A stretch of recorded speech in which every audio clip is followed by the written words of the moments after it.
സുൽത്താൻ നൂർ, പ്രായം 22. കൈവശമുള്ളത് ചെയ്തു കൂട്ടിയ കുറ്റകൃത്യങ്ങളുടെ നീണ്ട കണക്കുകൾ. നിരവധി ക്രിമിനൽ കേസുകളിലെ പ്രതി. നല്ലളം പോലീസിന്റെ റൌഡി ലിസ്റ്റിലുണ്ട്.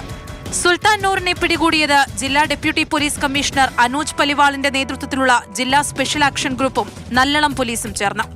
കഴിഞ്ഞ ഫെബ്രുവരിയിൽ ചെറുവണ്ണൂരിലെ വീട്ടിലേക്ക് അതിക്രമിച്ചു കയറി വീട്ടുമുറ്റത്ത് നിർത്തിയിട്ട കാറും സ്കൂട്ടറും തീവെച്ച് നശിപ്പിച്ച കേസിലെ മുഖ്യപ്രതിയാണ് സുൽത്താൻ നൂർ.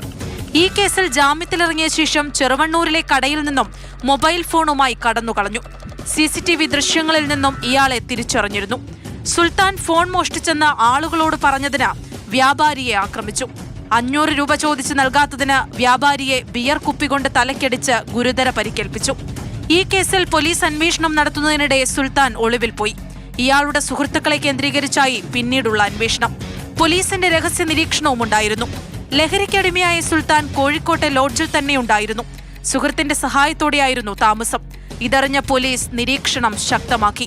ഇതിനിടെ കഴിഞ്ഞ ഡിസംബർ 19-ന് സുൽത്താൻ റെയിൽവേ ട്രാക്കിലിരുന്നത് ചോദ്യം ചെയ്തതിന് ഒരാളെ മാരകമായി ആക്രമിച്ചിരുന്നു. പോലീസിനെ ആക്രമിച്ച കേസിലും മുഖ്യപ്രതിയാണ് സുൽത്താൻ നൂർ. പോലീസിന്റെ കൃത്യമായ നിരീക്ഷണത്തിനൊടുവിലാണ് കൊടും കുറ്റവാളിക്ക് പിടിവീണത്.